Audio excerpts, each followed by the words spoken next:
10 જન્મમાં, કોઈને 5 જન્મમાં, અને કોઈને 5000 જન્મમાં પણ ન થાય. કારણ કે કર્મ ઇતના ઊંચા કે હર બુલંદીઓ કો છૂલે. कर्म इतना ऊंचा कि हर बुलंदियों को छूले. कि जैसे नाम तेरा आ जाए हर जुबां पर, सांसों का रख भरोसा. શ્વાસનો ભરોસો રાખવાનો છે. અને પરમાત્માએ આપણને જ્યાં જીવન આપ્યું છે એનો ભરોસો રાખવો. દુનિયામાં બીજાના ભરોસા છોડો, ખુદનો ભરોસો કરતા શીખી જાઓ, ખુદની શક્તિઓનો ભરોસો કરતા શીખી જાઓ, અને મોટામાં મોટો ભરોસો ખુદના શ્વાસનો. અને શ્વાસ, શરીર અને સ્માઇલને જોડી દો એટલે પરમ તત્વ અંદર પ્રગટ થવા લાગશે.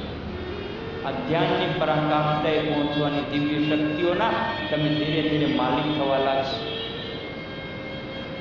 દુનિયામાં એવો કોઈ તત્વ નથી કે જેની તમે પ્રાપ્તિ ન કરી શકો, અને દુનિયામાં એવું કોઈ તત્વ નથી કે જે તમે પ્રાપ્ત કરી શકો.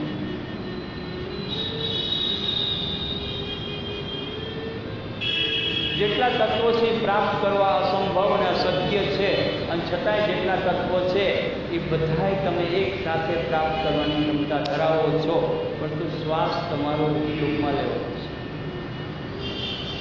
દુનિયામાં અત્યાર સુધી આસનો ઉપર બહુ ચર્ચાઓ થઈ, ધ્યાન ઉપર બહુ ચર્ચાઓ થઈ, તો પોતાના શ્વાસ ઉપર ક્યારેય બહુ ચર્ચા થઈ નથી.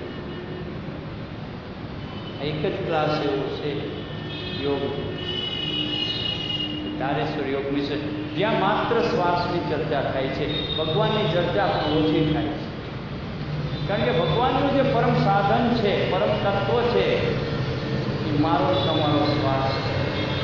અને પરમાત્માના હાથમાં જ્યાં સુધી આપણો શ્વાસ છે ત્યાં સુધી પુણ્ય અને પાપ કર્મની સજાઓ મને મળશે. પણ જેથી તમારા શ્વાસનો ઉપયોગ તમે કરતા થઈ જશો અને તમારા પાપ અને પુણ્યમાંથી નિવૃત્તિ મળી જશે અને પૂર્ણ ધ્યાન અને ધ્યાનમાંથી સમાધિની અવસ્થા પ્રાપ્ત કરશો, પછી ભગવાનના હાથમાં તમારી કોઈ દોડ રહેતી નથી. કારણ કે તમે સ્વયં ભગવાન સ્વરૂપ થઈ જાઓ છો, ભગવાનનું એક નિજ રૂપ થઈ જાઓ છો અને ભગવાનની અંદર એકાકાર થઈ જાઓ છો. આનું નામ મોક્ષ પ્રાપ્તિ છે. સ્વર્ગ એ મોક્ષ પ્રાપ્તિ નથી. ગોલોક, વૈકુંઠ આ બધાય માત્ર પ્રલોભનો છે. સાચું તો પરમાત્માની અંદર લીન થઈ જાઓ, જેમ મીરાબાઈ થઈ. આજ દિવસ સુધી કોઈ મીરાબાઈનો ભેદ પકડી નથી શક્યું કે મીરાબાઈ મંદિરની અંદર ગયા પછી ક્યાં હોય. બાકી તો આ બધી વાર્તાઓ છે. આ વસ્તુ તમે સમજો. વાર્તાને ગમે એ મોડ આપી શકાય છે.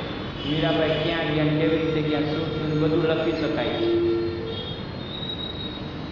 પણ વાસ્તવિકતા પકડી શકાતી નથી. કારણ કે વાસ્તવિકતા છે ને એ પકડવી મુશ્કેલ છે. એ તો માત્ર વાસ્તવિકતાનો અનુભવ કરી શકાય છે. પરમાત્મા તત્વ જે છે ને એ મારું તમારું તત્વ છે. મારા તમારી અંદર જે તત્વ છે એ પરમાત્માનું તત્વ છે. એટલે જ હું ને તમે જીવી રહ્યા છીએ. ઘણીવાર આપણે ખોટા કર્મ કરતા હોય ને તો અંદરથી આપણને રોકવામાં આવતો હોય કે રહેવા દે, આ તારા કામનું નથી. તોય કઈ રહી જાય છે, કઈ રીતે કઈ રહી જાય છે, અને પછી ભોગવીએ છીએ. ન દિન કો ચેન, ન રાત કો ચેન, ન ખાતે સમય ચેન, ન પીતે સમય ચેન. બસ ચારે બાજુ તૃષ્ણા તૃષ્ણા તૃષ્ણા તૃષ્ણા તૃષ્ણા જ રહે છે. અને જ્યાં સુધી મને તમને તૃષ્ણા રહેશે ને ત્યાં સુધી પરમ પદને પ્રાપ્ત કરવાના અવરોધો ચાલુ જ રહેશે.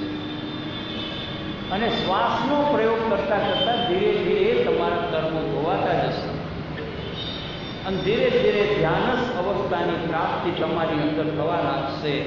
અને ધ્યાનની પરાકાષ્ઠાએ ધીરે ધીરે પહોંચતા તમે ક્યારે ઈશ્વરી તત્વ સાથે ભળી જશો એની તમને કલ્પના પણ નહીં આવે. એ તો જ્યારે ઈશ્વરમય જીવન જીવતા થઈ જશો ત્યારે તમને એમ થશે કે લે આજે લે. सोचा था योग हम ना करेंगे, योग के आगे हम ना जाएंगे, फिर भी तो योग में हम आ गए. ઘણી વાર ઘણાએ આપણને કીધું હશે કે યોગ કરવા જાઓ, જાઓ ને તમે કરો ને, અમારે નથી કરવા. કેટલાયને કીધું હશે. પણ તો અચાનક એક દિવસ અંદરથી એક અગન જ્વાળા ઉપડી ગઈ અને આપણે યોગના રસ્તે આવી. બહુ મુશ્કેલ છે યોગના રસ્તે આવવું એ, અને આવ્યા પછી એમાં ટકી જવું એ પણ મુશ્કેલ કામ છે. કારણ કે આ રસ્તો છે ને એ તમારા પરમ તત્વો સાથેની મુલાકાતનો છે ને, એમાં અવરોધો ઘણા છે. એ અવરોધોને પાર કરીને આપણે આપણા જીવનને ધન્ય બનાવવાનું છે. આનું નામ છે ધ્યાન. અને ધ્યાન પછી સમાધિને બહુ વાર છે.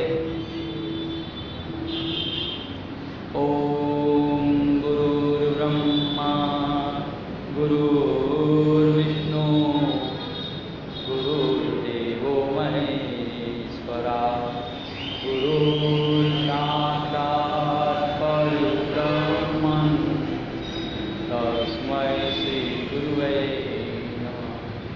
અખંડ મંડલાકાર વ્યાપ્તેન ચરાચરં તત્પદર્શિतं येन તસ્મૈ શ્રી ગુરુવે નમઃ. તસ્મૈ શ્રી ગુરુવે નમઃ. તસ્મૈ શ્રી ગુરુવે નમઃ. કર્પૂરગૌરવ કરુણાવતારં સંસારસારં ભુજગેન્દ્રહારં સદા વસન્तं હૃદયારવિંદે ભવં ભવાની સહિतं નમામિ.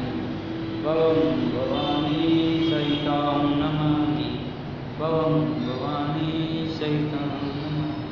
બંને હાથની હથેળી ફલન ઘસીશું, આંખો ઉપર લગાવશું. હથેળીઓમાં આંખો ખોલતા ખોલતા ચહેરાને મસાજ કરતા કરતા હાથ હટાવશું. બંને પગ લાંબા કરી થપથપાવી લેશું, પંજા ટકરાવી લેશું અને બંને ઘૂંટણ વાળી ડાબું બળવું કરીને પછી બેઠા થશું.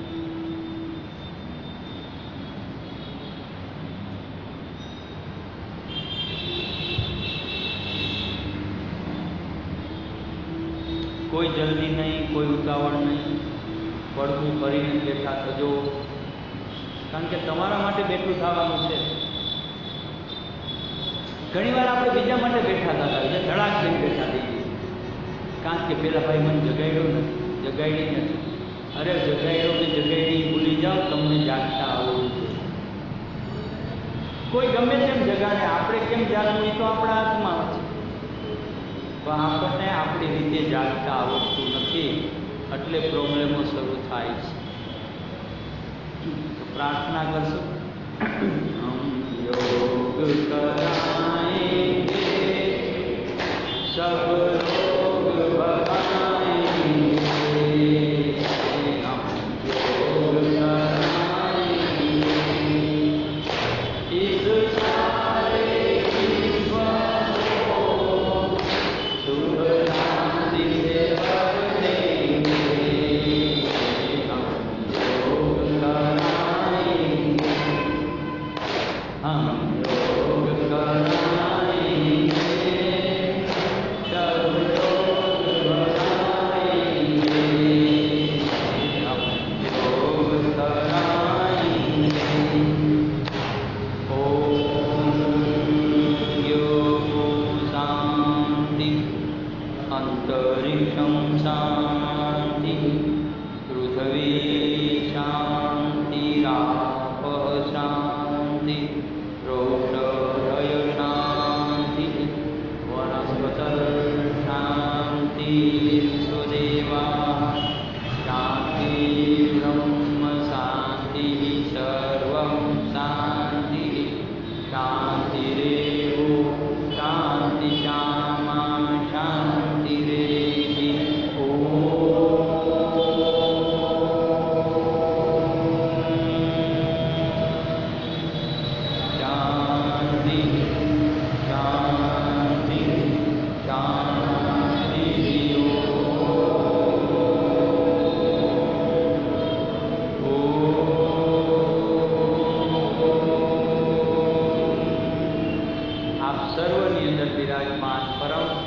પરમાત્માને સત વંદન.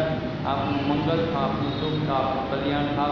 આપના દ્વારા સમગ્ર જગતનું કલ્યાણ થાવ. ઓમ ઓમ ઓમ. બધાને પ્રણામ કરીને બારી દરવાજા બંધ કરીને છૂટા પડીશું. ઓમ ઓમ.